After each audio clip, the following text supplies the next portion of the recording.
नमो अरहन्ताणं नमो सिद्धाणं नमो आयर्याणं नमो उवज्जायाणं नमो लोये सव्वसाहु।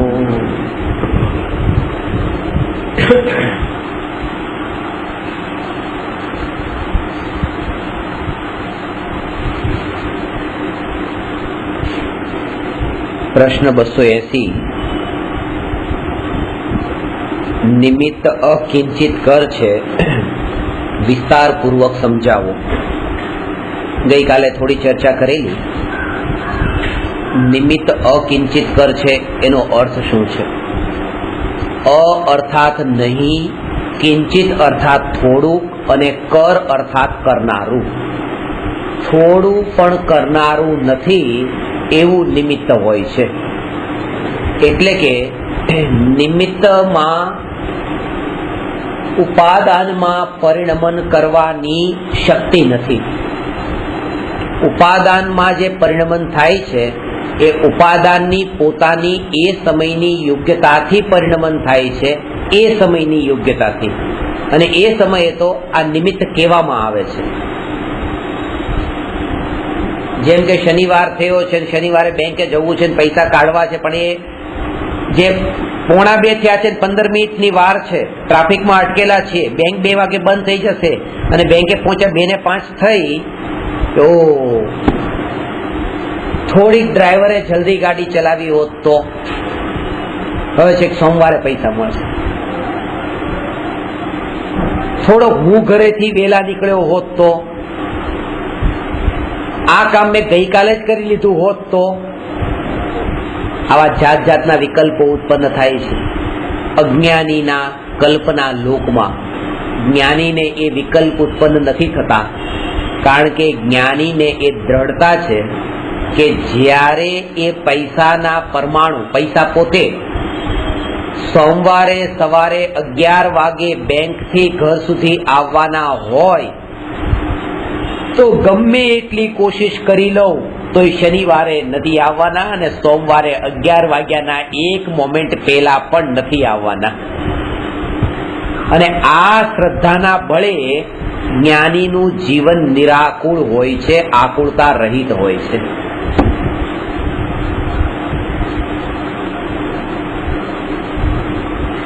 અને કદાચિત માનો 2 વાગે આવ્યા કે 2:01 કમ હતી અને પહોંચી ગયા અને પૈસા મળી પણ ગયા, ત્યારે જ્ઞાનીને એમ નથી થતું કે હું જો જલ્દી આવી ગયો, ટાઈમ પર પહોંચી ગયો એટલે પૈસા આવી ગયા, એમ પણ નથી। એ પૈસાની યોગ્યતા જ જ્યારે 2 વાગે ઘર સુધી આવવાની હોય તો એ આવ્યા વિના કેમ આવે જ આવે। એટલે કે ઉપાદાનની યોગ્યતાનુસાર કાર્ય થાય છે। નિમિત્ત જે છે એ નિમિત્ત કાર્ય કરનાર નથી, અને દરેક કાર્ય પોતે પોતાના ઉપાદાનગત યોગ્યતાથી થાય છે। એટલે એમ ભ્રમ ન રાખવો કે આવતીકાલે જો હું આ જગતમાં અહીંયા ન હોઉં, આ અહીંયા મુંબઈમાં આ ઘરમાં, તો ઘર કેમ ચાલશે? કારણ કે આ એક મોટો બોજો હોય કે મારા વગર આ કેમ ચાલશે, એટલે મારે કંઈક ને કંઈક તો આમાં કરવું જોઈએ, અને એટલા માટે જ મને ધર્મ કરવાનો ટાઈમ નથી મળતો, કારણ કે આ ઘરની ઘણી જવાબદારી છે।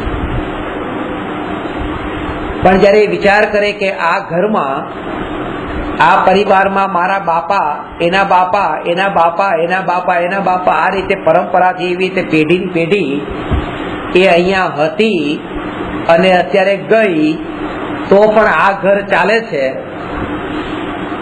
જો કાલે હું અહીંયા નહીં પણ હોઉં તો આ ઘરનું પરિણમન અટકી જવાનું નથી।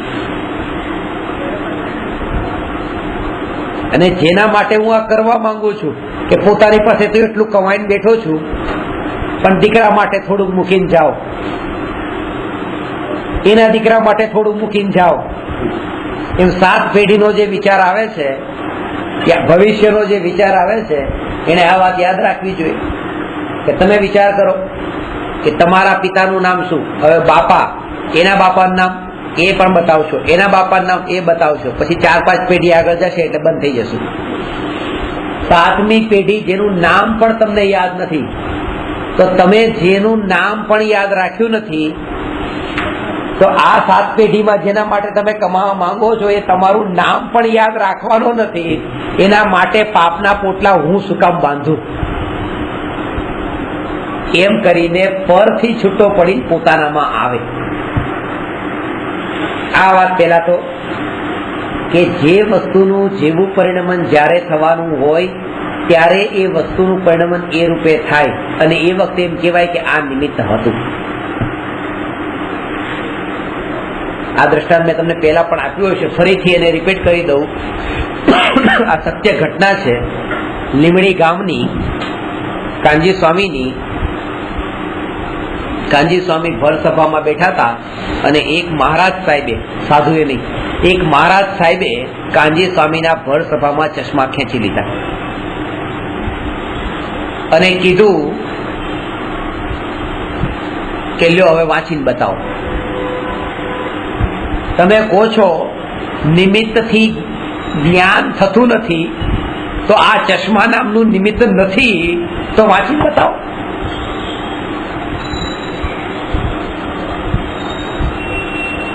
તો ગુરુદેવે જવાબ આપ્યો તો એ બહુ વધારે મહત્વનો હતો. આ કેવા કરતા ગુરુદેવે કીધું કે વર્તમાનમાં ઉપાદાનની યોગ્યતા એવી નથી કે આ જ્ઞાન થાય, એટલા માટે ચશ્માનું નિમિત્ત નથી. પણ એમ નથી કે નિમિત્ત નથી એટલે જ્ઞાન થતું નથી. નિમિત્તના અનુસારે ઉપાદાનમાં પરિણમન થતું નથી. ઉપાદાનની પોતાની યોગ્યતા એ સમયની નથી. સમજાણી વાત? આ સહજ એવી જ્ઞાનની અવસ્થા. જો અહીંયા અત્યારે પંચેન્દ્રિય અવસ્થામાં છે, પંચેન્દ્રિય અવસ્થામાંથી એકેન્દ્રિય અવસ્થામાં જાય તો જ્ઞાનનો ઉઘાડ ઘટી ગયો. હવે કેમ ઘટી ગયો? કે ત્યાં એક જ ઇન્દ્રિય છે એટલે ઘટી ગયું ને જ્ઞાન. અહીંયા પંચેન્દ્રિય છે, ત્યાં એકેન્દ્રિય દેહ છે, તો જ્ઞાનનો ઉઘાડ ઘટી ગયો ને? એમ નથી, કારણ કે એકેન્દ્રિય એ શરીર છે અને જ્ઞાનનો ઉઘાડ એ આત્માની અવસ્થા છે. શરીરની અવસ્થાને આત્માની અવસ્થા સાથે શું લાગે? વળગે. પણ જ્યારે આત્માની અવસ્થા અક્ષરના અનંતમાં ભાગને જાણે એવી થવાની હોય ત્યારે એ આત્મા એકેન્દ્રિય પર્યાયની સાથે હોય. પણ એકેન્દ્રિય પર્યાયના કારણે એને જ્ઞાન ઘટ્યું એમ નથી. ઉપાદાનની યોગ્યતા અનુસાર કાર્ય થાય છે, નિમિત્તથી કાર્ય થતું નથી.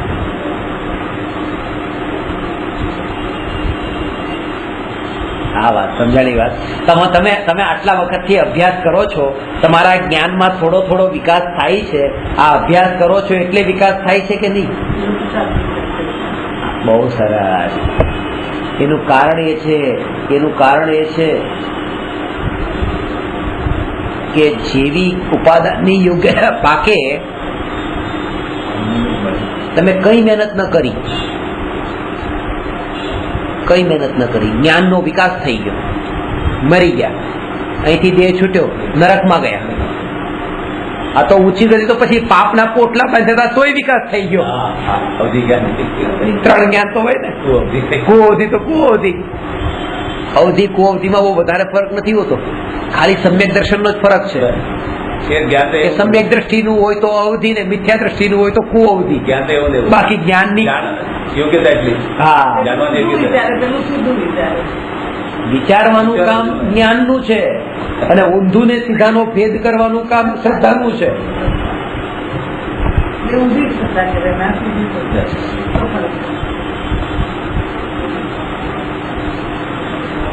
જ્ઞાનનો વિકાસ જો નરકમાં જઈને પણ જ્ઞાનનો વિકાસ થઈ ગયો. એટલે એમાં આક્ષેપ બહુ માનવાનું જરૂર નથી. જ્ઞાનનો વિકાસ થાય કે ના થાય, કારણ કે ઉપાદાનની યોગ્યતા એવી ન પાકે તો એ કેવી રીતે થાય? અને આ જ જ્ઞાની એમાં તન્મય થતા નથી. જે સમયે મુનિરાજ ઋષભદેવને આહારનો વિકલ્પ ઉઠ્યો તો એ સમયે જે શેરડીનો રસ પેટમાં જવાનો હતો એ તો શેરડી ઉગી પણ નથી, શેરડી તો તૈયાર નથી થઈ એ વખતે તો. પણ એ વિકલ્પ બધા ધક્કામાં ગયા કે નહીં. ને જયારે એ યોગ્યતા પાકી ત્યારે 1 વર્ષ ને 1 મહિનો 13 દિવસ છે એ પછી તરત જ આહારનો યોગ થયો. એટલે ઉપાદાનની યોગ્યતા પાકતા એ વસ્તુ સહજ મળે છે. અને ખરેખર આ મળે છે ને જુદી પડે છે એ આપણી કલ્પના હોય છે. જેની દ્રષ્ટિ ત્રિકાળી ધ્રુવ ભગવાન આત્મા તરફ છે એની બાજુમાં 1 લાખ રૂપિયા મૂક્યા કે 1 કરોડ મૂક્યા એને શું ફરક પડે? જેની આંખ જ બંધ હોય એને તમે બાજુમાં કઈ વસ્તુ પડી છે એનાથી શું ફરક? અહીંયા 5 બેઠા છે કે 25 બેઠા છે કે 500 બેઠા છે એને શું ફરક પડે? કારણ કે આંખ જ દ્રષ્ટિ જ બંધ છે. એવી રીતે પર ઉપરથી જેની દ્રષ્ટિ હટી ગઈ છે અને દરેક સમયે જ્ઞેયે એકમાત્ર જ્ઞાનની જ અનુભૂતિ થાય છે. જ્ઞેયાકાર જ્ઞાનની પણ નહીં અને જ્ઞાનાકાર જ્ઞાનની પણ નહીં, એકમાત્ર જ્ઞાન સ્વભાવની અનુભૂતિ જેને થાય છે એ જીવને આ ભેદ થતો નથી. એ વિકલ્પ ઉઠતો નથી, એ નિરંતર આનંદમાં છે. મુનિરાજ ઋષભદેવને આ આહારનો વિકલ્પ ઉઠ્યો. એ આહારનો વિકલ્પ ઉઠ્યો તો દુઃખ તો થયું હશે. વિકલ્પ તો દુઃખ છે. વિકલ્પ દુઃખનું કારણ નથી, વિકલ્પ સાક્ષાત દુઃખ છે. આહારનો વિકલ્પ થયો અને વિકલ્પથી દુઃખ પણ થયું. ચારિત્ર મોહના ઉદયના નિમિત્તે દુઃખ છે. હજુ પૂર્ણ સુખી નથી થયા. એ તો પૂર્ણ વિતરાગી થશે, ભગવાન થશે ત્યારે. કારણ કે ત્યાં જ પૂર્ણ સુખી થઈ ગયા હોત તો હવે પુરુષાર્થની જરૂર નથી.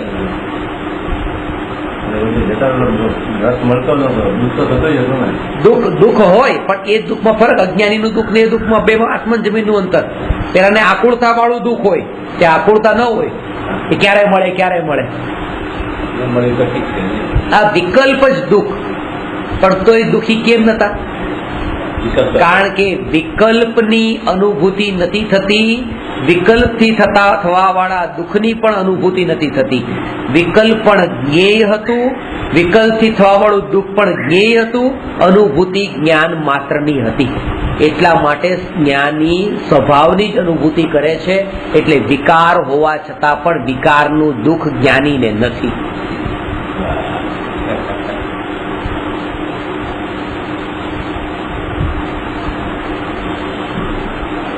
એ ત્યાં છે, અનુભૂતિ અહીંયા છે.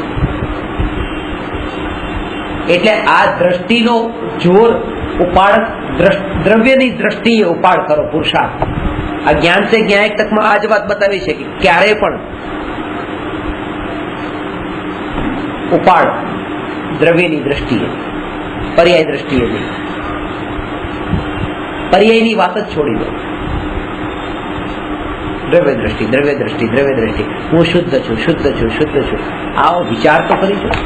વિચાર કરતા તે ઓટોમેટિક અંતરનું એક વખત પોતાને નીચો માન્યો છે આપણે. એટલે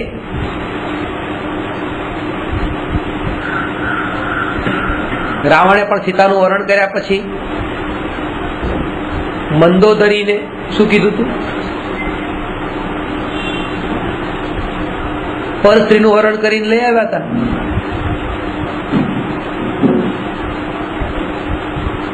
અને મંદોદરી તો પટરાણી હતી ને.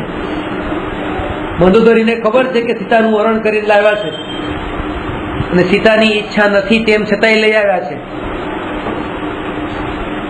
અને રાવણે પાછું મંદોદરીને ઉપરથી એમ કીધું, ખાલી એની કલ્પના કરજો, આ કાળમાં, આ યુગમાં અત્યારે આવું થાય તો શું થાય કે કોઈ પતિ પોતાની પત્ની હોવા છતાંય પારકી સ્ત્રીને ઘરમાં લઈ આવે.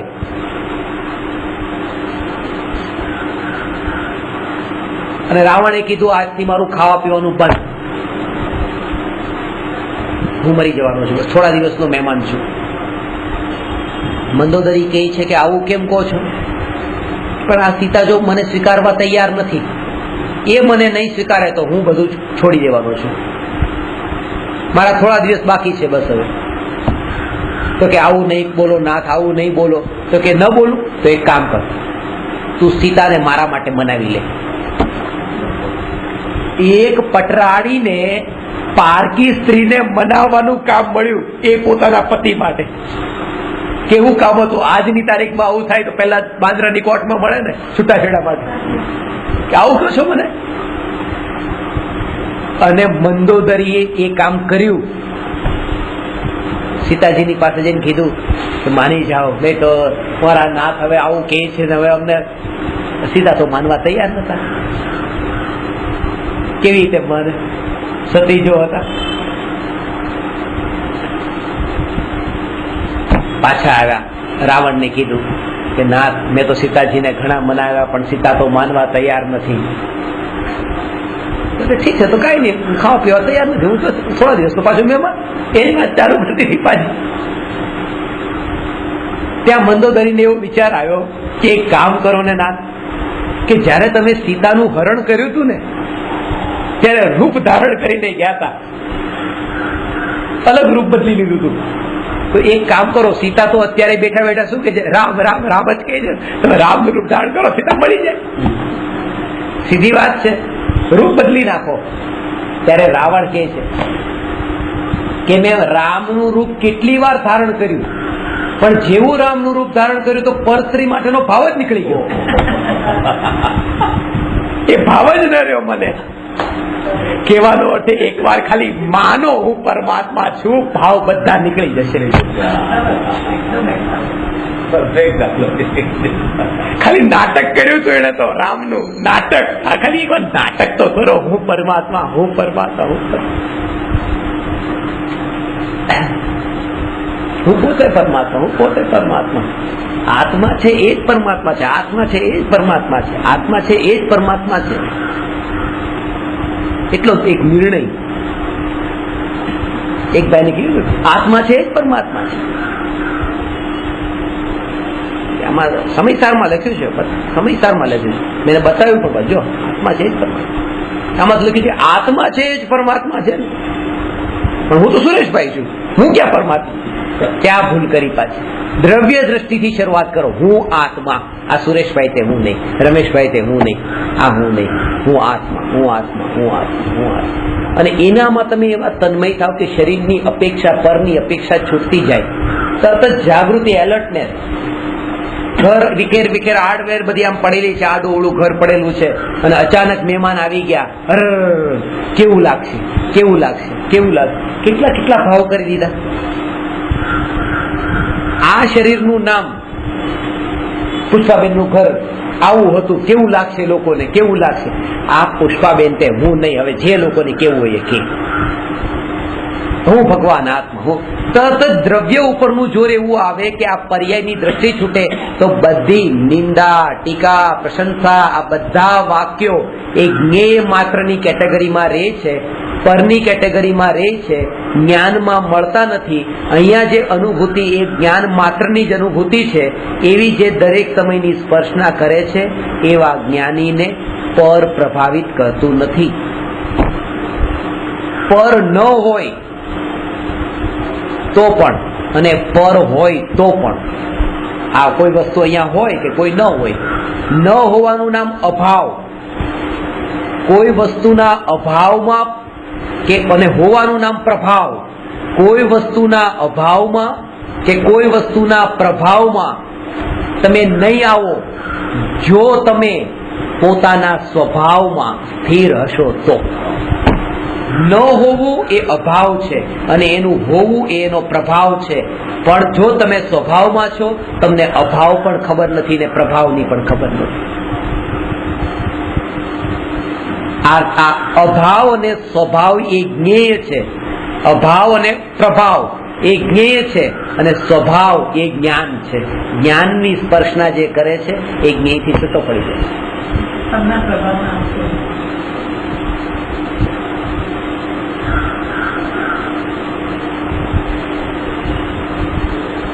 અત્યારે આ હાથને આમ કાપી નાખો તમારો હાથ કપાય કે પર વસ્તુનું પરિણમન છૂટું થાય કે આ વસ્તુ પડીને બે ટુકડા થાય ને આ બે ટુકડા થાય, જ્ઞાનીને એટલી જ જાગૃતિ વર્તે છે જેમ આ પરના પરિણમન આ જ્ઞેય માત્ર છે, આ જ્ઞેય માત્ર છે. કારણ કે અંતરમાં જે અનુભૂતિ છે એ અનુભૂતિ જે થઈ છે એની ધારા નિરંતર વહે છે. દ્રષ્ટિ ત્યાં છે,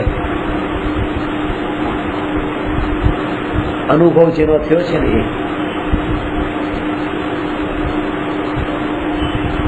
ભલે જ્ઞાનીની આ ક્રિયા બિલકુલ ઊંધી લાગતી હોય, ખાવું પીવું બોલવું બેસવું, અંતરમાં દ્રષ્ટિ ત્યાં. અજ્ઞાનીને એવો ભ્રમ થઈ જાય કે આ તો આવું કરે છે, પણ અંતરમાં એ જ્ઞેયને વેદતા નથી, એ જ્ઞાનને જ જ્ઞેય રૂપે જાણીને એનું જ વેદન કરે છે. આંખ ખુલી હોય તમને દેખતા હોય એટલે એમ નથી કે તમારું વેદન કર્યું છે. ખુલ્લી આંખ હોય તો ખુલ્લા તો કાન પણ ને ખુલ્લું નાક પણ હોય, મોઢું ખુલ્લું હોય ને શરીર પણ ખુલ્લું છે. એનો અર્થ એમ નથી કે 5 ઇન્દ્રિયના નિમિત્તથી જ્ઞેયોને વેદતા હોય. એ બધું હોય ખુલ્લું, પણ અનુભૂતિ અંતરના જ્ઞાનની થતી હોય છે, એનું નામ જ્ઞાની. દ્રષ્ટિમાં જ્ઞાન છે, બહારમાં આ જ્ઞેયો છે એવું જગતને દેખાય છે.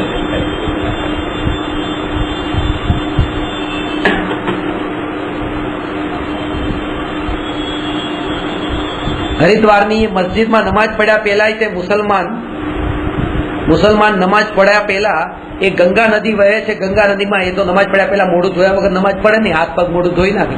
એ ગંગા નદીમાં હાથ પગ ને મોઢું બધું ધોતા હોય. એના વગર ગંગા નદી વગર તો એની નમાજનું કામ ચાલતું નથી. ગંગા નદીમાં મોઢું ધોવે.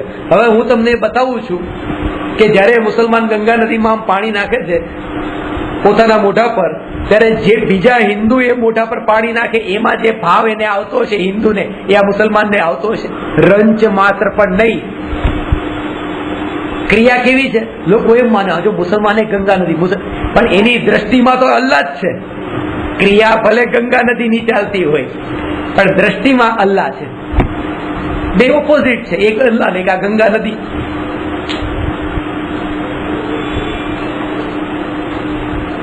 ક્રિયા ઓપોઝિટ હોય કે આ ઘરની ક્રિયા ચાલતી હોય, તમારી સાથે વાત કરવાની ક્રિયા ચાલતી હોય, પણ દ્રષ્ટિ એ જે છે ત્યાં જ છે. ત્રિકાળી ધ્રુવ ભગવાન આત્મામાં.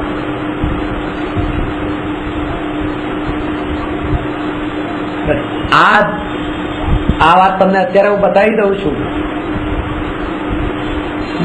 હું તમારી સાથે હોવ ન હોવ કાલે, આ વાત જીવનભર એટલે આજીવન, જીવનભર એટલે આજીવન, આજીવન એટલે અનંતકાળ સુધી. આયુ કર્મના ઉદયમાં આયુષ્ય આવે. આ તો આત્મા અનંતકાળ સુધી, આજીવન, પરમાનન્ટ. જ્યાં સુધી આ ચૈતન્ય પ્રાણનું જીવન છે ત્યાં સુધી આ જાગૃતિ રાખવી. દ્રવ્ય દ્રષ્ટિથી જ ઉપાડ કરજો જ્યારે પણ કરો ત્યારે. આ યાદ રાખજો, કોતરી નાખજો પોતાના મનમાં, હૃદયમાં અને ડાયરીમાં, જ્યાં કોતરવું હોય ત્યાં. બસ દ્રવ્ય દ્રવ્ય દ્રવ્ય, ત્રિકાળી ધ્રુવ ભગવાન આત્મા, આના ઉપર જ જો. પર્યાયથી ઉપાડ જેને ચાલુ કર્યો એને બસ પર્યાયમાં જ અટકવાનો છે. એ ભેદ કર્યા.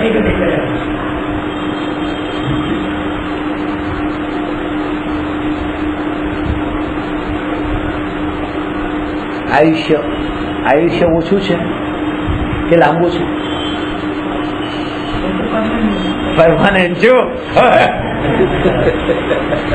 પણ આમ તમે કહો કે તમારું જે છે એ મારું તમારું બે માં વધારે પહેલા કોને પૂરું થવાનું છે?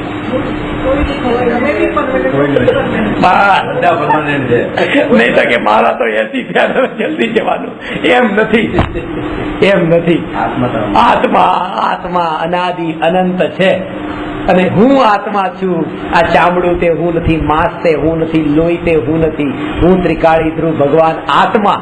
આ દ્રષ્ટિમાં જો આવે તો પોતાનું આયુષ્ય આ જે કીધું ને નીકળી જાય અને પોતાની સત્તા અનાદિ અનંત છે એ અનુભવ.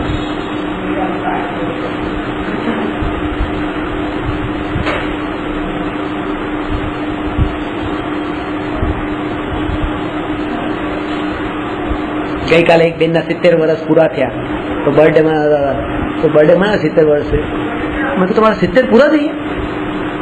ખાલી એમ કીધું કે હા કે પછી એટલે બોલી ગયા કે આમ પૈસા વધારે મતલબ મોટા માણસો છે ને અમે ઉંમર દેખાય નહીં, પૈસા વધારે હોય ને એટલે કે ઉંમર ન દેખાય એમ કે હે ભગવાન તમારો બેડો તો પાર થઈ ગયો, કમસે કમ જો ઉંમર દેખાઈ ગઈ હોત તો એમ થાત કે લાય હવે ધર્મ ચાલુ કરું, હજી તમને ઉંમર દેખાતી જ નથી એટલે ઓછું ઉલટું ધર્મનો ભાવ આવતો નથી. બીજા લોકોની સ્થિતિ એટલી તો સારી કે ઉંમર દેખાઈ જાય છે કે લાવ હવે ટાઈમ થઈ ગયો ધર્મ કરવાનો. અને એવું નતું ઉંમર નથી દેખાતી, ઉંમર તો દેખાતી હતી પણ એમને નથી દેખાતી પાછી. અને મહત્વનું એ નથી કે મને દેખાય, મહત્વનું એ છે કે એને પોતાને દેખાઈ જાય, કારણ કે ધર્મ તો એને કરવાનો છે, ધર્મ તો એ કરવાનો છે.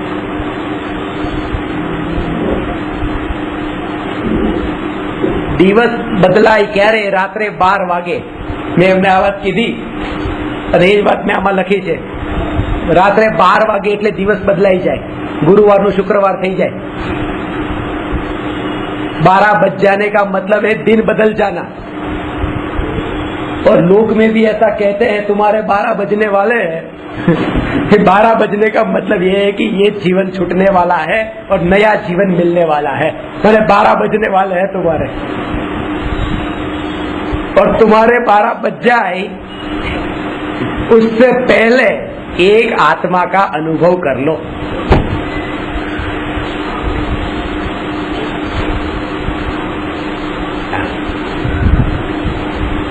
ये है ना, एक आत्मा का अनुभव कर लो कि जिससे क्या होगा? एक आत्मा का अनुभव कि दो द्रव्यों के बीच में भेद ज्ञान करेंगे तो एक आत्मा का अनुभव होगा. दो, एक आत्मा का अनुभव 12 बजने से पहले एक आत्मा का अनुभव कर लो, और वो अनुभव दो द्रव्यों के बीच में भेद ज्ञान से होता है. जब वो अनुभव होगा तब 3 सम्यक दर्शन ज्ञान चारित्र प्रकट होंगे. जब ये प्रकट होंगे तब 4 गति के परिभ्रमण से छुटकारा होगा, और वो छुटकारा पाने के लिए पंचम ऐसा पारिणामिक भाव जिसमें लीन होना है, 5. और पंचम पारिणामिक भाव में ऐसे अंतर्मुहूर्त लीन रहोगे तो लोकालोक केवल ज्ञान में जानने में आएगा. 6 द्रव्य के समूह रूप ये सारा जगत केवल ज्ञान में जानने में आएगा.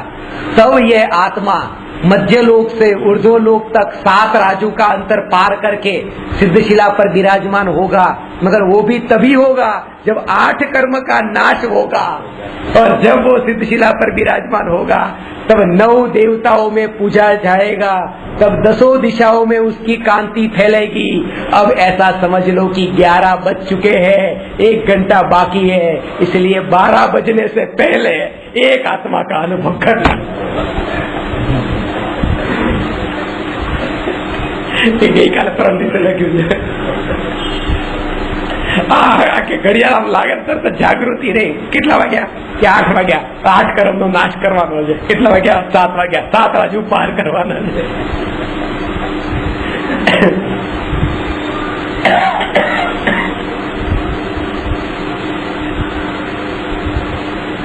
દરેક સમયે ઉપાડ દ્રવ્યની દ્રવ્ય બસ ત્રિકાળ નિમિત્ત ઉપર દ્રષ્ટિ નહીં કરો. ઉપાદાનની યોગ્યતા પાકતા નિમિત્ત મળી જાય છે, નિમિત્ત મળી જાય છે.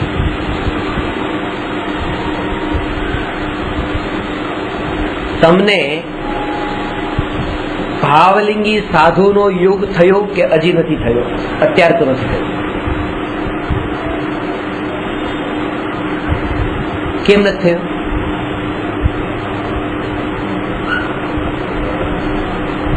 કારણ કે આ બધા સાધુ ભાવલિંગી થતા નથી. એ થઈ જાય તો મને યોગ થઈ જાય. જે મહારાજ ભાવલિંગી સાધુ થઈ જાય તો મને ભાવલિંગી સાધુનો યોગ થાય, એવું છે? પોતાના ઉપાદાનની યોગ્યતા જ હજી એવી પાકી નથી કે એ જીવને ભાવલિંગી સાધુનો યોગ થાય.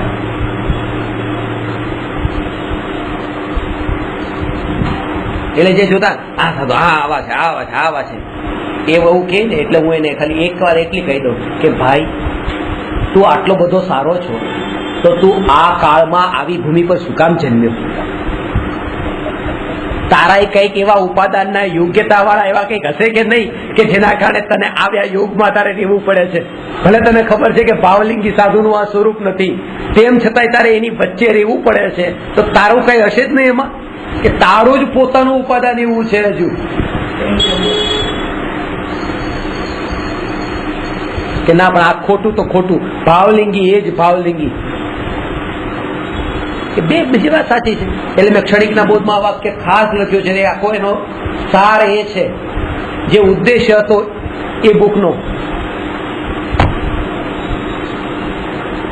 કે કુંદ કુંદ આચાર્ય વગેરે ભાવલિંગી સાધુઓને હવે અહીંયા પાછા લાવી શકાતા નથી, અને બાહ્ય વેશધારી સાધુઓને ભાવલિંગી સાધુ માની શકાતા નથી. પણ એક કામ એવું છે જે આ કાળમાં પણ થઈ શકે છે, હું પોતે ભાવલિંગી સાધુ થઈ શકું છું. બહુ રુચિ છે ને ભાવલિંગી સાધુની? થઈ જાઓ.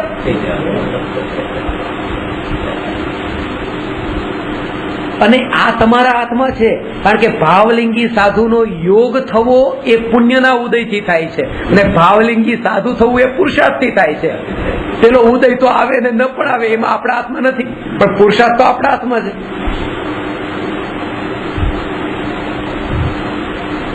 એટલે કોઈ નિમિત્ત ઉપર દોષ આપવા જેવો નથી.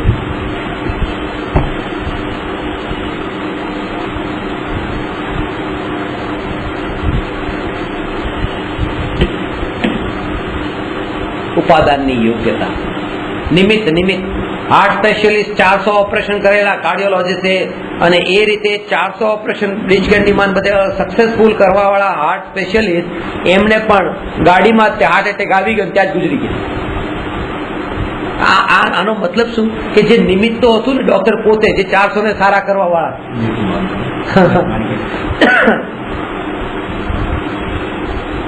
પોતે ઉપાદાનની યોગ્યતા ન હોય તો. હવે તમે જે કહો છો ભાવલિંગી સાધુનો યોગ નથી થતો, પણ યોગ તમારી ઉપાદાનની યોગ્યતા નથી એટલે નથી થતો. અને જેને ઉપાદાનની યોગ્યતા પાકે તો થઈ જાય. સિંહ ને થઈ ગયો કે નહીં? ઉપાદાનની યોગ્યતા પાકી તો ભાવલિંગી સાધુનો એક નહીં, બે આકાશમાંથી નિમિત્ત આવે.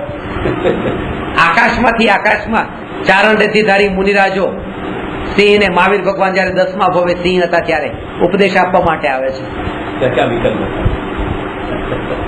અને આ જ વાતને લક્ષ્યમાં રાખીને કે ક્યારેક મારા પ્રવચનમાં 2 કે 5 બેઠા હોય તો એમને લાગે 2 કે 5 કેમ? કારણ કે ઉપદેશ આપવા વાળા 2 હતા, સાંભળનાર તો 1 હતો, તોય નિરાશ ન થયા ને.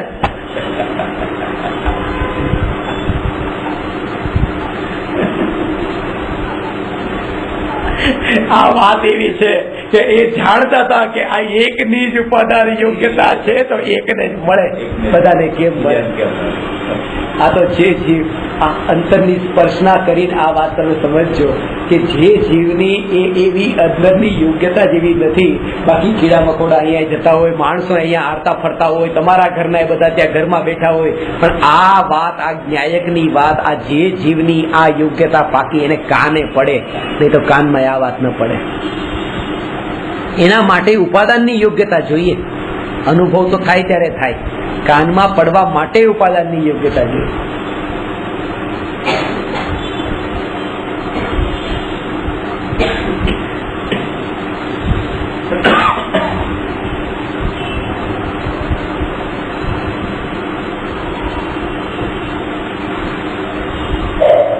હવે જો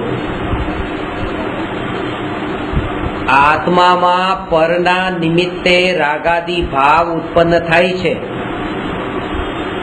તેનો આશય એમ નથી કે પરદ્રવ્યના કારણે આત્મામાં રાગાદી ભાવ ઉત્પન્ન થાય છે.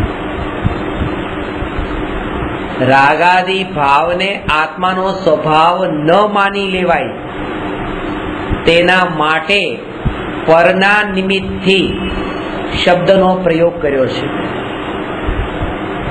જો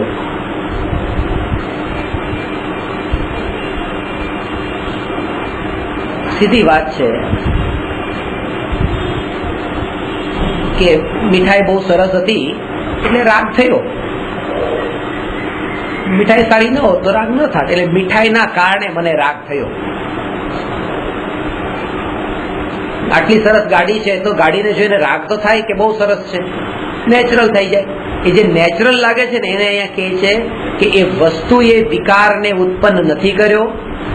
પોતાના પુરુષાર્થની નબળાઈથી વિકારની ઉત્પત્તિ થઈ છે. એ વિકાર એટલે જ ઉત્પન્ન થયો છે કારણ કે સ્વભાવનો સ્વીકાર કર્યો નથી. સ્વભાવનો સ્વીકાર કરનારાને વિકાર ટળી જાય છે ને સહજ ટળી જાય છે. આ તરત જ ત્યાં પરમાં ઉપયોગ ગયો પોતાનો અને જોડાયો એટલે આ થયું પોતાની નબળાઈથી. એને થોડું કીધું તમે રાગ કરો, પોતાના હાથમાં છે. પુરુષાર્થ ક્યાં કે આ સ્ત્રીને જોઈને મને સુંદર જોઈને મને રાગ થયો, સુંદર હતી તો રાગ થયો, સુંદર હતી તો રાગ થયો, પણ એમ નથી. એનાથી વધારે સુંદર પોતાની બેન છે, પોતાની માં છે, પણ ત્યાં નથી કરવો, એને નથી થતો. જ્યાં કરવા જાય છે ત્યાં જ એને, જ્યાં સુખ બુદ્ધિ પડી છે ત્યાં જ એ થાય છે. એમ નથી કે વસ્તુ એને વિકાર કરાવે. જો એ કરાવતી હોય તો ત્યાં પોતાના ઘરમાં વધારે થવો જોઈએ, પણ નથી થતો. એટલે વસ્તુ કારણભૂત નથી, પોતાના જ પુરુષાર્થની નબળાઈથી વિકારની ઉત્પત્તિ થાય છે.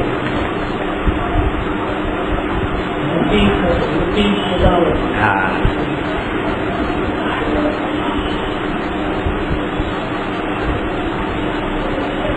પોતાની જ આસક્તિ. શાસ્ત્રોમાં બે પ્રકારની આસક્તિ બતાવી છે, એક ભોગાસક્તિ અને એક જ્ઞેયાસક્તિ. આ વાત થોડી સૂક્ષ્મ છે અને સમજવા જેવી છે. ભોગાસક્તિ એટલી ખતરનાક નથી જેટલી જ્ઞેયાસક્તિ ખતરનાક છે. આત્માને અનુભૂતિ સુધી પહોંચવામાં જે બાધક છે એ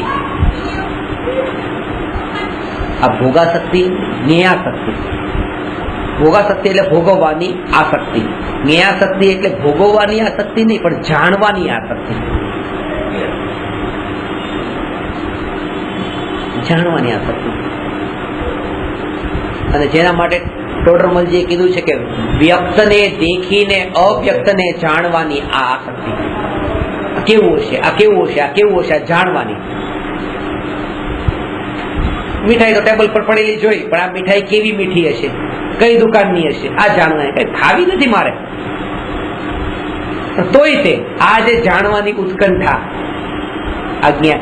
ભોગાસક્તિ એટલી ખતરનાક નથી. પાણી પીવાની ઈચ્છા થઈ ને પાણી પી લીધું, પતી ગયું. મીઠાઈ ખાવાની ઈચ્છા થઈ, મીઠાઈ ખાઈ લીધી, પતી ગયું. હા, એનો વિકલ્પ પતી ગયો ત્યાં. પણ આ તો જાણવા માટે આ જાણ્યું કે આ મીઠાઈ કઈ દુકાનની, કેટલાની, શેની બનેલી, શું. આ જાણવાનું જે છે ને એ આસક્તિ બહુ લંબાણમાં લઈ જાય છે, એટલે ખતરનાક કીધી છે. ભોગાસક્તિ હજી ત્યાં ત્યાં સમી જાય છે.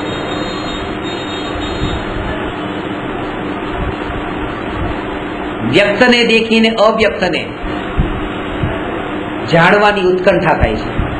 વ્યક્ત, આટલું વ્યક્ત તો છે, હવે કેવું હશે, આ તો છે, આ તો મને આ દેખાઈ ગયું ને, આ દેખાઈ ગયું, હવે આની પાછળ કેવું હશે, આ દેખાઈ ગયું, હવે આમાં શું હશે, આ તો દેખાઈ ગયું, આમાં શું હશે. જેટલું પણ અવ્યક્તને જાણવાની, કે આટલા શરીરના અંગ તો ખુલ્લા છે, એ દેખાઈ ગયા, વ્યક્ત થઈ ગયા, આ નથી દેખાતા, પણ એ કેવા હશે, જે ઢંકાયેલા છે. વ્યક્ત તો દેખાય, અવ્યક્ત કેવું હશે, કેવું હશે, આ જાણવાની જે આસક્તિ, આ જ્ઞેયાસક્તિ છે. નથી દેખાતું અને પાછું એમ કે હા, જે દેખાયું એના કારણે એવું થાય. એટલે ન દેખાતું હોય એને જાણવાની આસક્તિ થાય, સહજ છે ને. ન દેખાતું હોય એને જાણવાની આસક્તિ થાય, ન જણાતું હોય એને જાણવાની આસક્તિ થાય. કે ભાઈ તને જો આવી આસક્તિ થતી હોય તો બરાબર છે, પણ આત્મા પણ આજ સુધી નથી દેખાયો, એને દેખવાની તને આસક્તિ કેમ ન થઈ કે આત્માને જાણું જે નથી દેખાતો.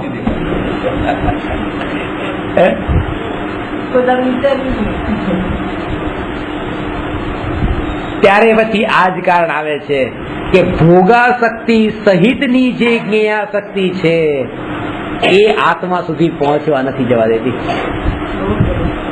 ભોગાશક્તિ સાથેની જ્ઞેયોને જાણવાની આસક્તિ. ભોગાશક્તિ ન હોય તો આત્માને પણ જ્ઞેય તરીકે જાણે છે. ભોગ એને પરમાં લઈને જાય છે ભોગાશક્તિ.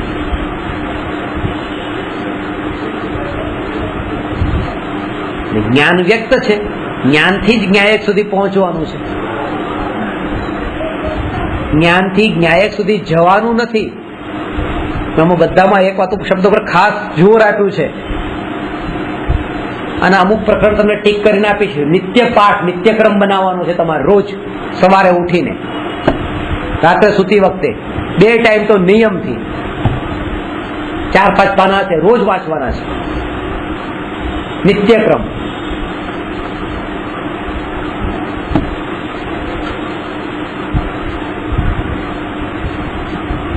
શું કહ્યું તો તમે છેલ્લે?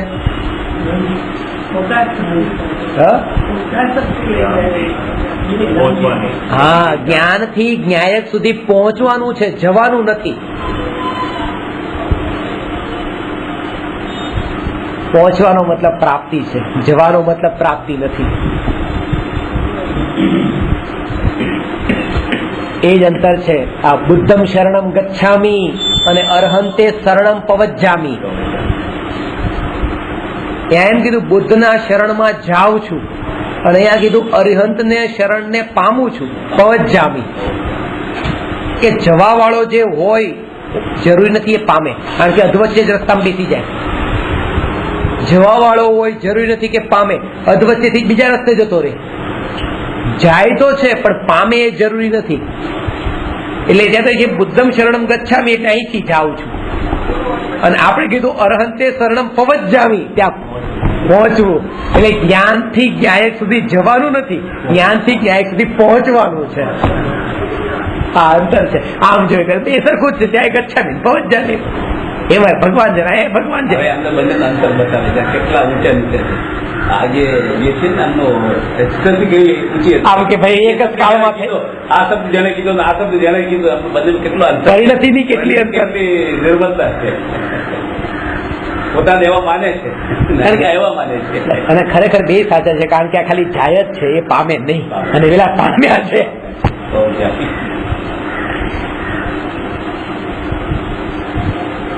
જ્ઞાનથી જ્ઞાયક સુધી કેવી રીતે પહોંચાય?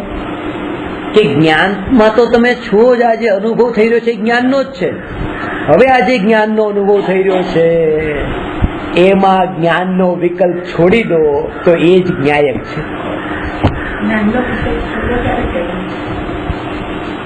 જયારે જ્ઞાયકનો અનુભવ થાય ત્યારે.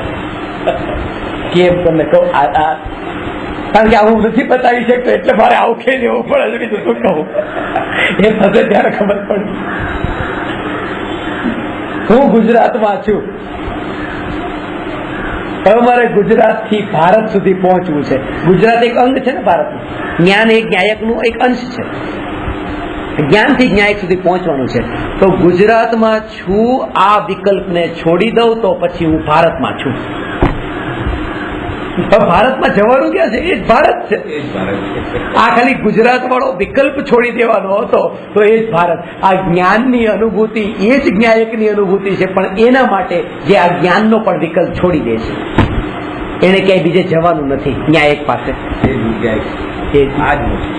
એટલે જ્ઞાનની અનુભૂતિ એ જ જ્ઞાયકની અનુભૂતિ છે. એ જ્ઞાયકની અનુભૂતિ એ જ પોતાની અનુભૂતિ છે. અનુભૂતિ એ જ હું પોતે છું. આ અનુભૂતિ માત્ર આ જ વેદન છે. એ જે ચિંતનની ધારા, જ્ઞાન જ્ઞાન જ્ઞાન પ્રકરણ છે, એનું ટાઇટલ જ આપ્યું છે, જ્ઞાન જ્ઞાન જ્ઞાન. અને એક ને એક શબ્દ 3-4 વખતે આવી જાય તો ગભરાતા નહીં કે જાણવા વાળો છું. કારણ કે આ જે લખ્યું છે એ વખતે જે અંતરમાં ધારા ચાલતી જતી હતી એ રીતે જ લખતો ગયો છું. એટલે ક્યારેક 2-3 વખત ઉપર બાકી એકનું એક બાકી 2-4 વાર આવી જાય તો એમ નહીં સમજવું કે આ તો ભૂલથી આવી ગયું હશે. એ ભૂલથી નહીં, એ સહજ આવી ગયું.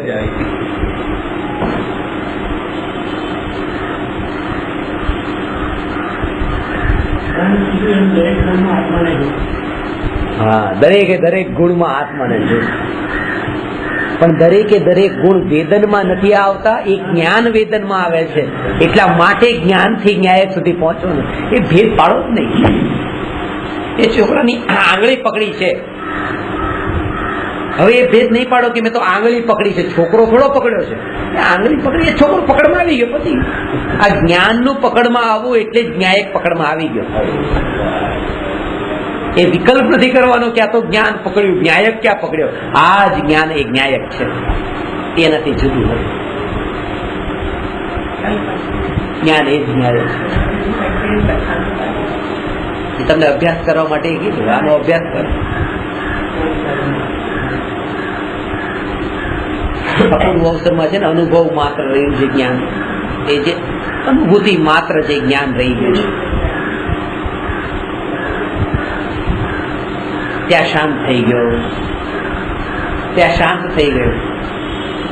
પરદેશથી કમાઈને આવ્યો ને સ્વદેશમાં આવ્યો ત્યારે મલકમાં એનો ઢંઢેરો નહીં પીટે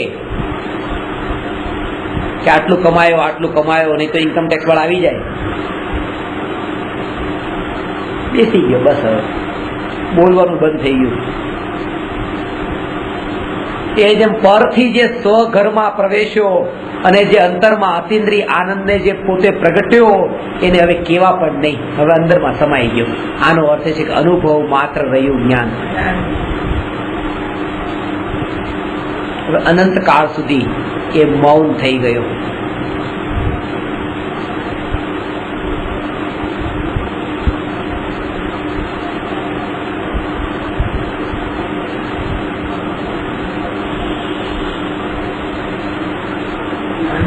પ્રકાશક છે જ્ઞાનની અંદર બીજા અનંત ગુણો જેને આપણે એમ લાગે છે નથી કેવી રીતે જાણશું નથી જણાતા અનંત ગુણો.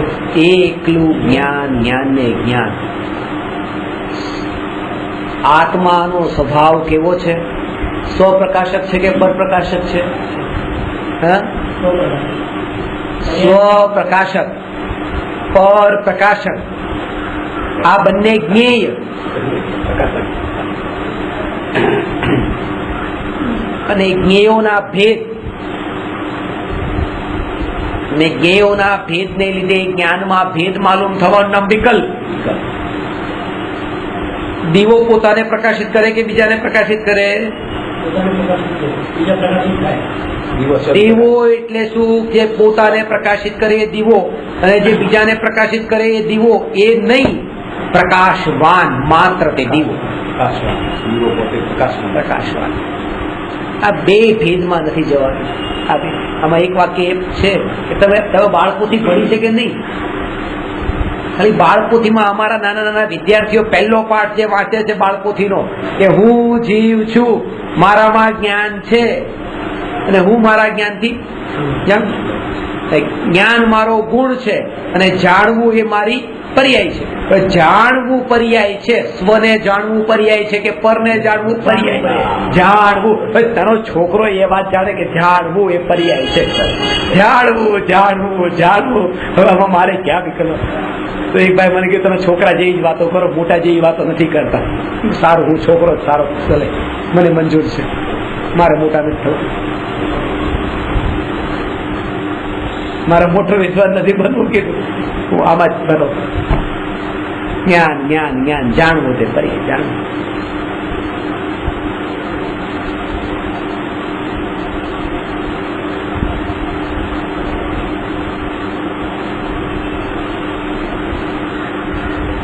કોઈ પણ પર વસ્તુ મને રાગાદી ભાવ ઉત્પન્ન કરાવતી નથી, પણ કર્મના જેવા તીવ્ર ઉદય હોય તો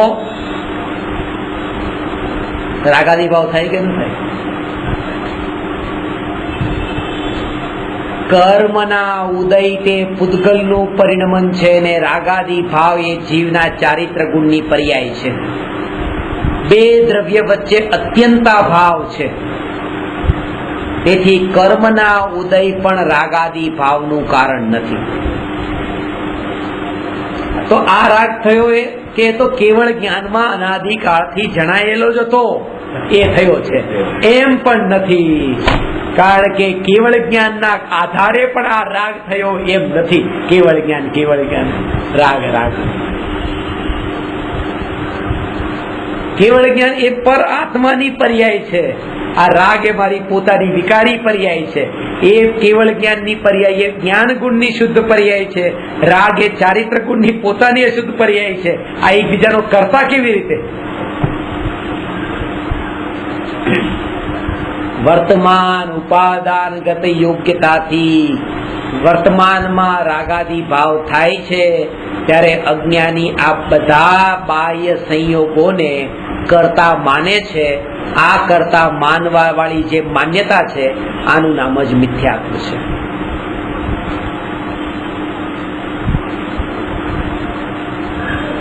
આ જે અનુભવ મને થઈ રહ્યો છે, આ અનુભવ કોનો થઈ રહ્યો છે કે હું પોતાનો જ અનુભવ થઈ રહ્યો છે, મને આ મારો પોતાનો જ અનુભવ થઈ રહ્યો છે.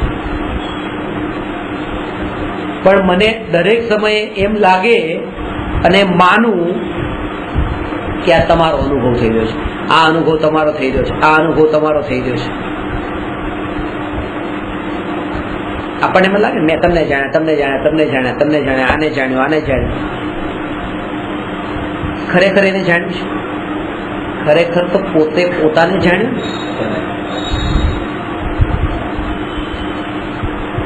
કારણ કે એને જાણ્યું હોત, માનો મેં આને જાણ્યું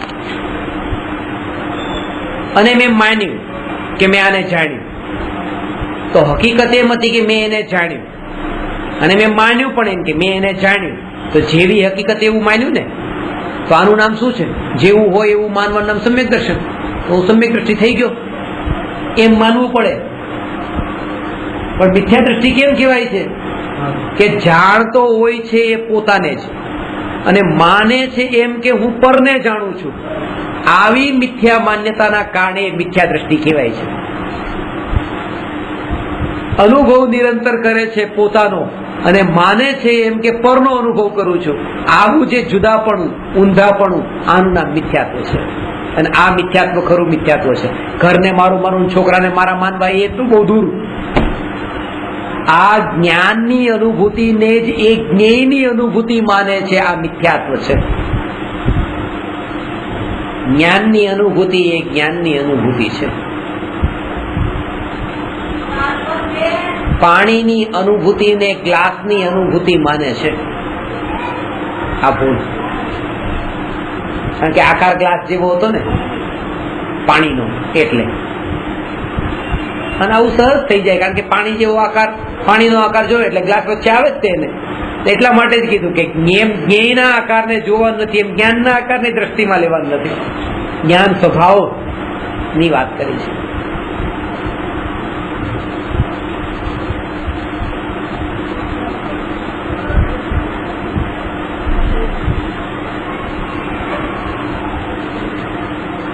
તો નિમિત્ત શબ્દ વાપર્યો છે. નિમિત્તનો અર્થ એ છે કે એને ઉપાદાન ભૂલથી પણ નહીં માની લેતા, એને કરતા ભૂલથી પણ નહીં માની લેતા, એટલે એલર્ટ કરાવે છે. ગુરુના ઉપદેશના નિમિત્તથી શિષ્યને જ્ઞાન મળ્યું. અજ્ઞાનીની વિચારધારા કઈ ચાલે? ગુરુના ઉપદેશના નિમિત્તથી જ્ઞાન મળ્યું, જ્ઞાન મળ્યું, જ્ઞાન મળ્યું.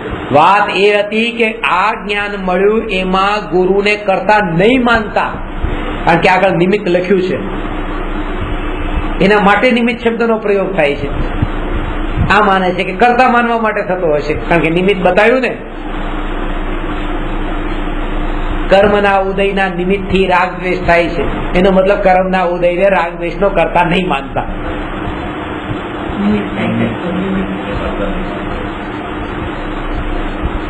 તો મારા ઉપદેશના નિમિત્તથી તમને જ્ઞાન થાય છે. હા, એટલા માટે આ વાત, આ વાક્ય સાચું ખોટું? સાચું. એટલા માટે સાચું કારણ કે નિમિત્તને કરતા નથી માનવાનો, એટલા માટે આ વાક્ય કીધું.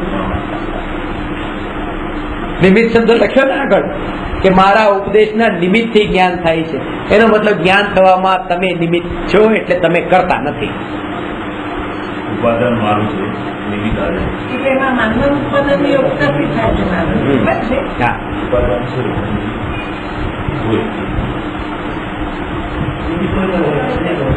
તમે નિમિત્ત છો, ઉપાદાન તો અમારું છે. બધા નિમિત્તો એમાં અટી ગયા, બધા નિમિત્ત અટી ગયા.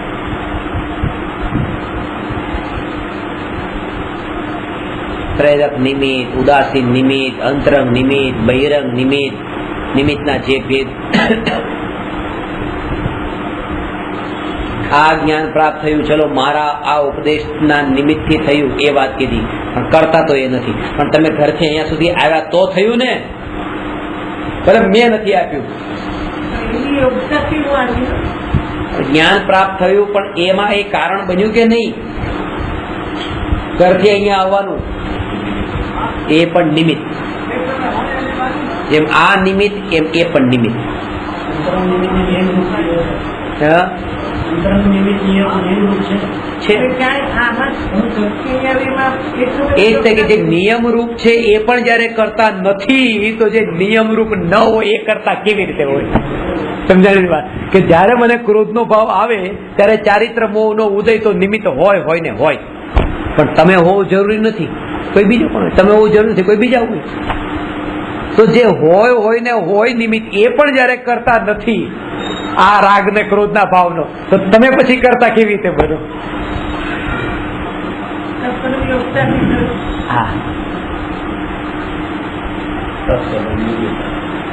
એટલે કોઈ નિમિત્ત નહીં. આ જ્ઞાનની પર્યાયનું પરિણમન આ સમયે તો હતું આટલું. અત્યારે જ્ઞાન આટલું જાણે છે, આગલા સમયે આટલું જાણવાનું હતું.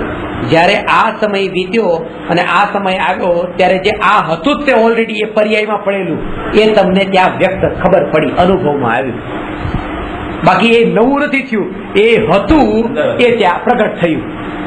એ પર્યાય કાળ આવતા એ વ્યક્ત થયું. આગલી પર્યાય એ કાળ આવતા વ્યક્ત થયું. હતું અનંતકાળની બધી પર્યાયો છે ને, નવી ક્યાં થાય છે? નવી ક્યાં થાય છે? બસ તો જે હતી એ કાળ આવિર્ભૂત થઈ, પ્રવચન સારની આ બાબત આવિર્ભૂત થઈ અને ભૂત અને ભવિષ્યની તિરોભૂત છે. એટલે કોઈ નિમિત્ત નથી. નિમિત્ત છે એટલે તો કરતા છે. નિમિત્ત તો છે. આ સમજાતું નથી. શું ન સમજાતું? નિમિત્ત છે ને એમ નથી, નિમિત્ત કરતું નથી કઈ, તો પછી એનું કેવી? નિમિત્ત નો મતલબ તમે આજ સુધી નિમિત્ત છે શબ્દ જે સાંભળ્યો છે કર્તા રૂપે જ સાંભળ્યો છે, પણ નિમિત્ત ને તમે કરતું નથી તો નિમિત્ત એટલે શું? નિમિત્ત બરાબર કરતું નથી. નિમિત્ત બરાબર શું લેવાનું? આ સૂત્ર યાદ રાખો. તે કરતું નથી. બસ નિમિત્ત બરાબર, નિમિત્ત છે એમ કેમ કીધું? કારણ કે કરતું નથી એ બતાવવું છે. નિમિત્ત શબ્દ કહો કે કરતું નથી એ શબ્દ કહો એક જ છે. નિમિત્ત શબ્દ એક બાજુ લખ્યો અને તે બરાબર કરીને કરતું નથી. નિમિત્ત નો અર્થ શું? કરતું નથી. કરતું નથી. હવે એમ કીધું કરતું નથી. હવે કરતું નથી એનો મતલબ એ કે ગુરુના ઉપદેશના નિમિત્તથી જ્ઞાન મળ્યું, તો આ નિમિત્ત શબ્દ શું કામ વાપર્યો? નિમિત્ત કઈ કરતું નથી. બસ નિમિત્ત શબ્દ વાપરવાનો જ નહીં. પછી એક નિમિત્ત એટલે જ તે કરતું નથી. પછી બીજી વાર એ કહી દો કે ગુરુના ઉપદેશથી જ્ઞાન મળતું નથી. પછી નિમિત્ત શબ્દ શું કામ વાપરવાનો? ત્યારે કરતું નથી એ વાપર્યું. બે શબ્દને વાપરવાની જરૂર નથી. નિમિત્ત હાજર હોય છે, બસ આરોપ આવે એ પણ આરોપ આવે એ વાત. ઉપાદાનની યોગ્યતાથી જ્ઞાન થાય છે. નિમિત્ત આ જે અંતરમાં જે જ્ઞાન પ્રગટ થાય છે એ ઉપાદાનની યોગ્યતાથી થાય છે. અને એ સમયે બાહ્યમાં નિમિત્ત હાજર હોય છે. એ હાજર હોય છે. તમે અંદરમાંથી બહાર જોવા ગયા હતા? તમે તો અંતરમાં હતા. ઉપાદાનથી આ જ્ઞાન પ્રગટ થાય છે. અંતરમાં તમે જેવા ગયા, બારમાં નિમિત્ત હોય છે, ત્યાં ઉપયોગ ગયો ક્યાં? એટલા માટે એ કે નિમિત્ત એ હાજર છે એ ત્યાં દ્રષ્ટિમાં નથી, એટલા માટે ત્યાં એકલું ઉપાદાન છે. પછી નિમિત્ત કહેવાનો અર્થ શું? કેટલાક લખ્યું કે નિમિત્ત હોય છે એવું બોલવાનું શું? એ એટલા માટે કે તમને એમાંથી છોડાવવા માટે. એ હોય કે ના હોય એનો કઈ ફરક નથી, બસ એ બતાવવા માટે કે આપણે કઈ કરતા નથી, નિમિત્ત કરતું નથી તો એનો કઈ મતલબ જ નથી. એ વખતે કેવું જરૂરી હતું, પણ જયારે તમારી દશા એવી આવી ગઈ ને તો બસ પેલું મારુતિ વાળાની જેમ છોકરાએ મારુતિ માંગીને બજારમાં લઈને નીકળ્યો અને પપ્પાને કીધું, પપ્પા મારુતિની દુકાન, મારુતિની દુકાન, શોરૂમ નહીં, મારુતિની દુકાન, મારુતિ લઈ જાઓ, મારુતિ લઈ જાઓ. જીત પકડી લઈ, મારુતિ લઈ જ મને મારુતિ લઈ જ. બેટા કે મારુતિ આપણે પૈસા લઈને ક્યાં આવ્યા છીએ? પૈસા લઈને પછી આવશે ને એટલે પછી મારુતિ લઈ દઈશો. તો કે પપ્પા લઈ જ કે ના પણ લઈ દઈશ, તને કહું છું કાલે આવશું આપણે અને કાલે મારુતિ પાક્કી લઈ દઈશ. એ દુકાન વાળા આ જો મારા છોકરા માટે કાલ મારુતિ લેવા આવશું હો, તું કોઈને મારુતિ વેચતો નહીં, અમે કાલ આવીને લઈ જશું. આ બોલ્યા ને પપ્પા છોકરાને, મારુતિ લઈ દઈશું, કાલે લઈ જશું. ઘરે પહોંચ્યા, છોકરો તો ભૂલી ગયો.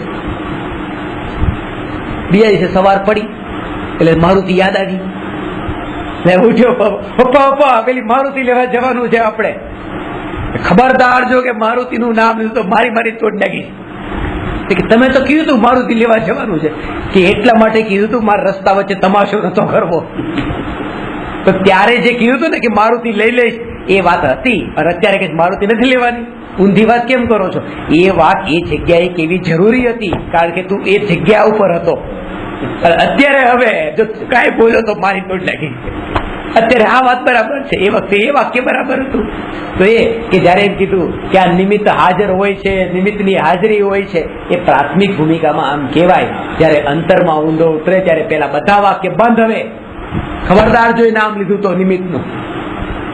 હવે તો ઉપાદાનમાં લીન થવાનો વારો આવ્યો. ગોળ થઈ જાય, નગાડી થઈ જાય, ગોળ થઈ જાય.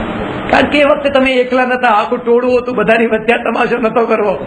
હવે તમે એકલા જયારે પૂછતા હો તો હું તમને એ જ કહું કે ઉપાદાનમાં લીન થઈ જાવ. નિમિત્ત કોણ છે એને જાણવામાં પણ ઉપયોગ ન જાય. નિમિત્ત હાજર હોય છે, મતલબ ઉપયોગ પાછો ત્યાં લઈને ગયા. હાજર જે છે એના તરફ હાજર જાણવા માટે છે કે નહીં જાણવા માટે પાછો ઉપયોગમાં જવાનું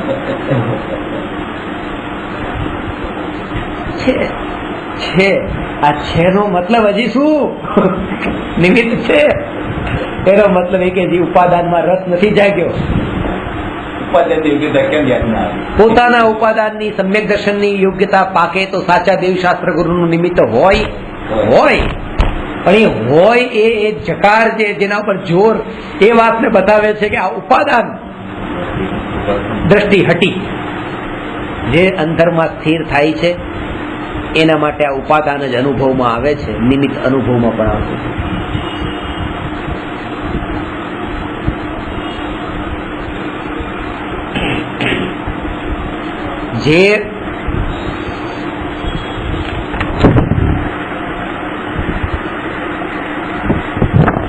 જે ઉપાદાન છે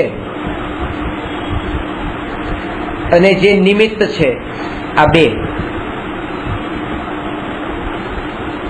જો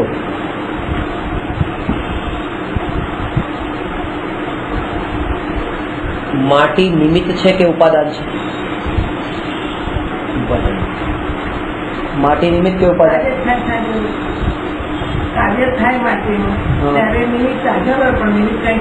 અરે હું ખાલી નિમિત્ત અને ઉપાદાન નો ભેદ પૂછું છું કે અને કુંભાર સીધી વાત છે.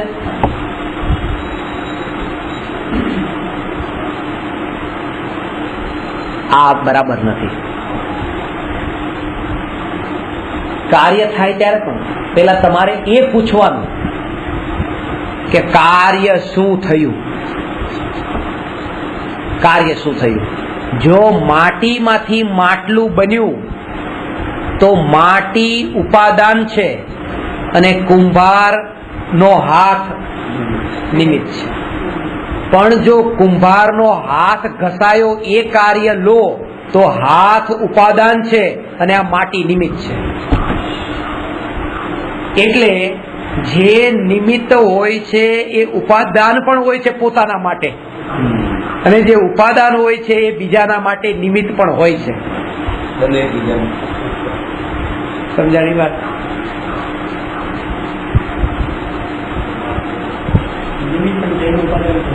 ગુરુ ઉપાદાન, ગુરુ ને શિષ્ય આ બંનેમાં ઉપાદાન ને નિમિત્ત કોણ? શિષ્ય ઉપાદાન કે શિષ્ય નિમિત્ત? કાર્ય થાય તો શિષ્યનું ઉપાદાન, અને કાર્ય ના થાય તો શિષ્યનું નિમિત્ત. શું કાર્ય ના થાય શિષ્યનું? ગુરુના ઉપદેશથી બતાવો. હા, તમે ઉપદેશ આપો ગુરુને શિષ્ય છો. હા, મને સમજાયું તો એ મારું ઉપાદાન, હા. વચન નીકળે છે એ તમારા ઉપાદાન. ના, તમે આમાં મારે જે ઘટિત કરવું છે ને કે આ જે અહીંયા કાર્ય થયું કે અહીંયા કાર્ય થયું, જો તમારામાં કાર્ય થયું તો તમે ઉપાદાન અને હું નિમિત્ત, અને અહીંયા કાર્ય થયું તો આ ઉપાદાન અને તમે નિમિત્ત. અને બે હોય જ છે, આ નિયમ છે, બે હોય છે. જે ઉપાદાન છે એ નિમિત્ત હોય છે, નિમિત્ત હોય છે ઉપાદાન હોય છે. હા, કઈ દ્રષ્ટિથી આપણે જોઈએ છે? પણ આ ભાષા વર્ગના તો આમાં આવી જ નહીં ક્યાંય. હા, બરાબર. હા, તો તમને જે સમજો એનું ભાષા વર્ગડા એ તો પૂતગલનું, અને તમને એવો વિકલ્પ આવે છે કે હું ઉપદેશ આપું, એ નિમિત્ત ભાષા વર્ગના રૂપી કાર્ય થવા માટે આ ઉપદેશ આપવાનો વિકલ્પ એ નિમિત્ત. હા, એના માટે એ નિમિત્ત. હા, હવે એનું વાઇસ વર્સા કરો. અમે સાંભળવા મળ્યા એટલે તમારે મતલબ બોલવાનું જો સીધી કાર્ય અલગ. અમે નિમિત્ત થયા એટલે બોલ્યા. કહું, તમે શિષ્ય અને ગુરુ છે, શિષ્ય છો. શિષ્યને જ્ઞાન પ્રાપ્ત થાય છે એટલે ગુરુ નિમિત્ત છે. જયારે શિષ્યના કાર્યની વાત કરી ત્યારે ગુરુ નિમિત્ત છે. અને ગુરુને ક્રોધનો ભાવ આવ્યો કારણ કે તમે હોમવર્ક નતા લાવ્યા, તો ત્યાં તમે નિમિત્ત બની ગયા અને ગુરુ ઉપાદાન થઈ ગયા. આ ઉપાદાનની યોગ્યતાથી એટલે ગુરુ હંમેશા એ સારા કામમાં જ નિમિત્ત બને અને શિષ્ય હંમેશા આવા ક્રોધાદી ભાવમાં જ નિમિત્ત બને. કે ગુરુ શિષ્યને જ્ઞાન થવા માટે ગુરુનું નિમિત્ત અને ગુરુને ક્રોધ થવા માટે શિષ્ય નિમિત્ત. સારો હોમવર્ક કરી લાવ્યા ને ખુશ થઈ ગયા તો એ બી નિમિત્ત. શાબાશ છે, એ પણ નિમિત્ત. આવા તો બહુ ઓછા પડે છે.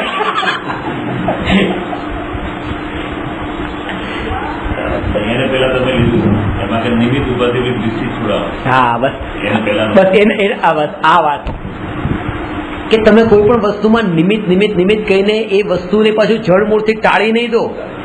એ નિમિત્ત જે છે એ નિમિત્ત પણ ઉપાદાન છે પોતાના માટે. એટલે એ વસ્તુની દ્રષ્ટિએ જો તમે એને જોશો તો એ પણ તમને ઉપાદાન સ્વરૂપ પોતાની રીતે પોતાની સ્વતંત્રતાથી પરિણમતી એ દેખાશે.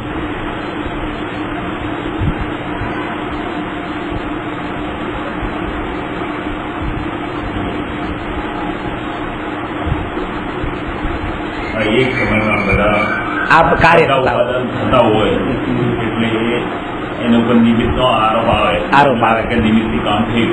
એક સમયમાં બધાની પર્યાય થતી. બે દ્રવ્યને એક સાથે જોવાની જે આદત છે, જેના કારણે એને એમ લાગે છે કે આના કારણે આનું કામ થયું. બાકી એક જ દ્રવ્યને દ્રષ્ટિમાં રાખે તો બીજું કોઈ દ્રવ્ય ત્યાં છે જ નહીં, એ પોતે જ એનું કરનારું છે. જોડવાની આદત છોડી દો. જોડવાની આદત. તમને ક્રોધ થયો તો એને ગુરુ સાથે જોડવાની જરૂર શું છે? ક્રોધને બસ ક્રોધના કારણે થયો. જ્ઞાન થયું તો જ્ઞાનને જ્ઞાન સાથે રાખો, એને ગુરુ સાથે નહીં જોડો. ગુરુને ક્રોધ થયો તો એને શિષ્ય સાથે નહીં જોડો. જે ભાવ થયો એને બીજા સાથે જોડવાની જરૂર શું છે? એક રૂપે જ દેખો એને. પરમાં ગયા, જોડ્યું તો પરમાં ગયા કારણ કે નિમિત્ત જોડાણ કર્યું એટલે પરમાં ગયા.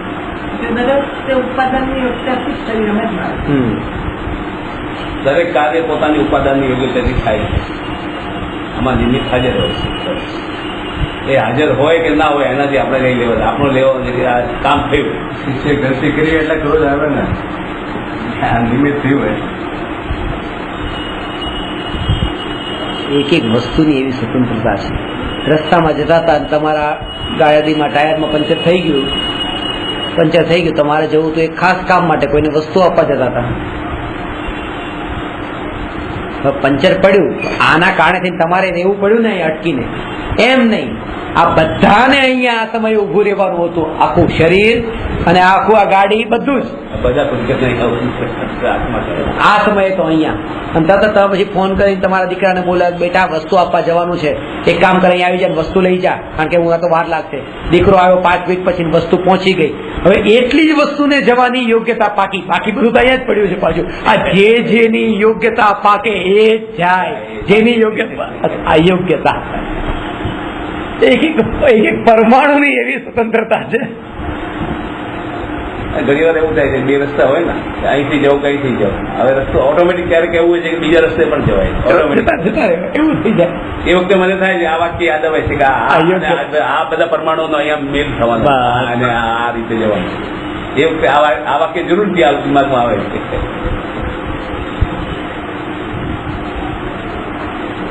એવી બધી શરૂઆત ના એટલે છોડવાનું છે એ નહીં. ઉત્પાદન જોવાનું. બસ આના ઉપરથી એટલી સ્વતંત્રતા ખબર પડે કે વિકલ્પ ક્યાંય કામમાં આવતા નથી. કે આપણે એમ કહીએ કે હું આમ વિકલ્પ કરતો હતો એટલે અહીંયા આવ્યો છું, એમ નથી. આ પરિણમન થવાનું જ હતું. એ જ્ઞાન માટે. હા, 4 માણસો સ્મશાનમાં મરદાને લઈને જાય છે એટલે જાય છે એમ નથી.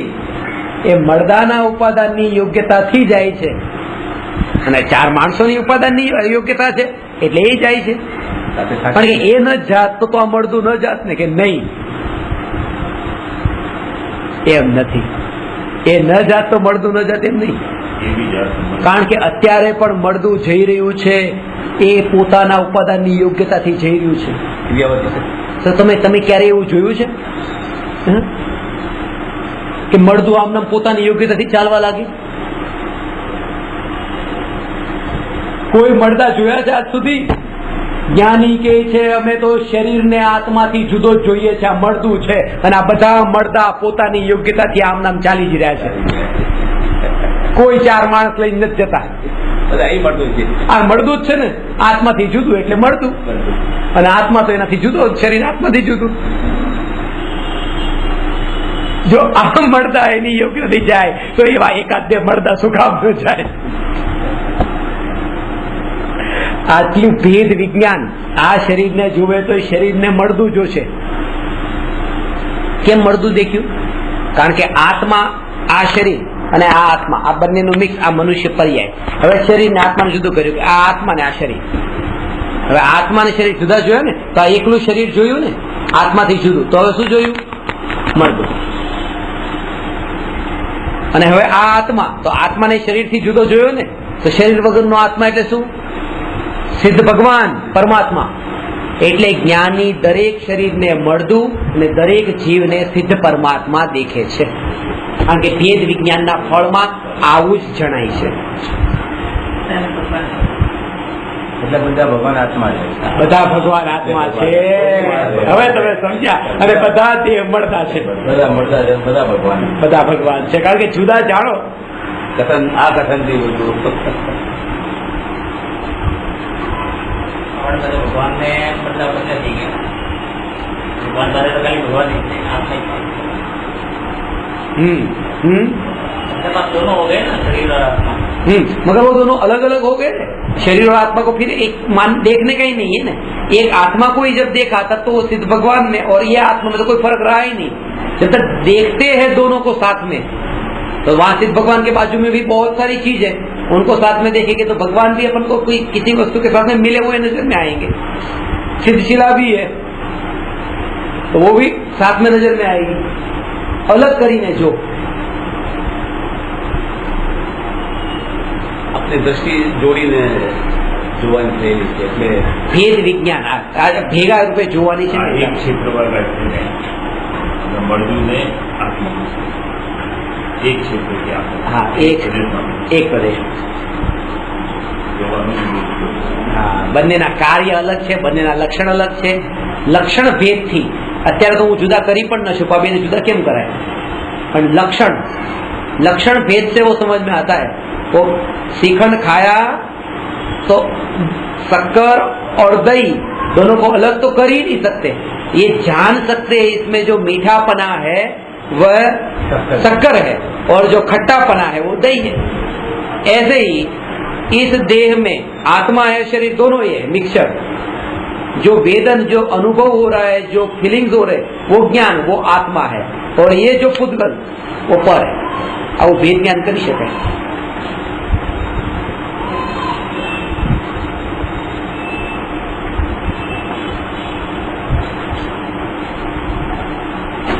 ભેદ જ્ઞાન ને ચિંતન ની ધારા આજ રે. આ વાત અહીંયા રાખીને બીજી 10 મિનિટ મારે બીજી ચર્ચા તમને બતાવી છે. કહું નમો અરહંતાણમ નમો સિદ્ધાણમ નમો આયરિયાણમ નમો ઉવજ્જાયાણમ નમો લોએ સૌવસા